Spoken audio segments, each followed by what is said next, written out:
چاروں طرف دکھ اور غم کا سما معلوم ہوتا ہے کہ حضور پاک صلی اللہ علیہ وسلم کے دین پر چاروں طرف سے ڈاکے ڈالے جا رہے ہیں۔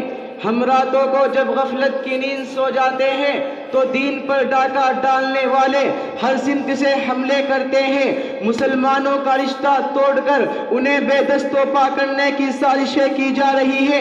کہیں تختہ دار ہے تو کہیں جیلیں اور ہتھکڑیاں، کہیں سازشیں کی جا رہی ہے تو کہیں شرارتیں، کہیں طاقت کا گھمنڈ ہے تو کہیں فتنے، کہیں عریانیت و فحاشی کے ذریعے مسلمانوں کا دین چھیننے کی کوشش کی جا رہی ہے تو کہیں معیشت اور روزی کا جھانسا دے کر اس کے ایمان پر ڈاکہ ڈالا جا رہا ہے۔ وہ دیکھو مدینہ منورہ سے اٹھنے والا نور آج چاروں طرف سے گر چکا ہے۔ چاروں طرف سے وقت کے دجال اس پر حملہ آور ہے اور وہ اس غلط فہمی میں ہے کہ ہم مسلمانوں کو مٹا دیں گے، ہم مسلمانوں کو ختم کر دیں گے۔ کہیں اسلحہ کے زور پر یہ بدمعاشی رچائی جا رہی ہے۔ ان سب سے بڑھ کر یہ ہے کہ ہمارا رشتہ محمد عربی سے کاٹنے کی کوشش کی جا رہی ہے۔ ہمارا رشتہ صدیق اکبر اور فاروق اعظم سے کاٹنے کی کوشش کی جا رہی ہے۔ ہم کس کو قبلہ بنائیں؟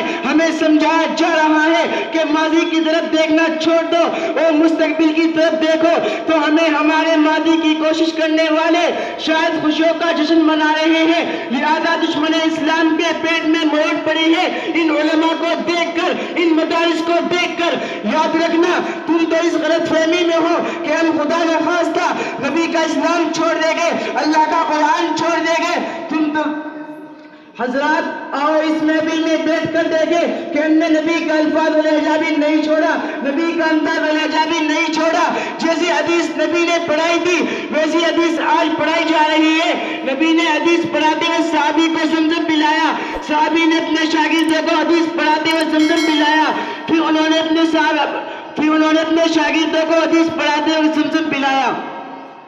وما علینا الا البلاغ۔